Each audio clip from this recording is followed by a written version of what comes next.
ल finally guys सुरक्षा पनि आइसकेको अवस्था छ one photo ma'am one photo please ma'am one photo हार माग्नु पाइएन पाइयो ल 15000 भर्खरै ठीक छ गाइस आत्तिको घर गरेर यताउति गर्ने हो हेर 15000 ले आत्ति 15000 ले आत्तै हाल्छ नि हेलमेट लाएर चलाउनु पर्दैन अब छैन घरसँग ए यही टोलको हो हामी यही टोलको हो हामी यही टोलको हामी ए कस्तो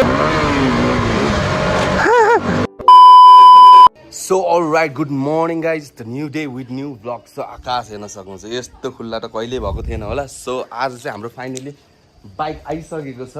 यो बाइक पठाएको हामी पूर्व सो इन्डियाबाट मोटर टकले चाहिँ यसको लेग गाडाहरू पठाइदिएको छ टक्क फिट गर्नुपर्ने हुन्छ अब मेरो बाइक पनि सोरुममा सुजुकी सर्भिस सेन्टरमा छ त्यहाँ गएर लिनुपर्ने हुन्छ आज 2 दिन गइन्छ र हामी मोटोवल पनि जान्छ अनि पहिला हामीले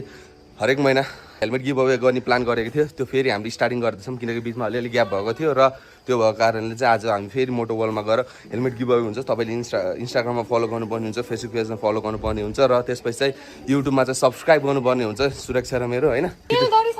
छिटो भन्दै दिमाग खराब गर्छ नि यार सामान पनि पठाइदिएका छन् अनि टक्क लाएर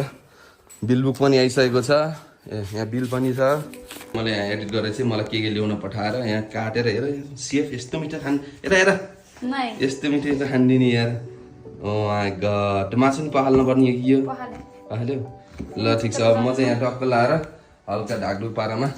एडिट गर्दैछु टक्क लाएर अब हाम्रो जिन्दगी यस्तै हो नो प्रपर सेटअप नो केही जहाँ हुन्छ त्यही जिन्दगी यहाँ चाउमिन चाहिँ टक्क लाएर लतर पत्र बनाएर राखेको छु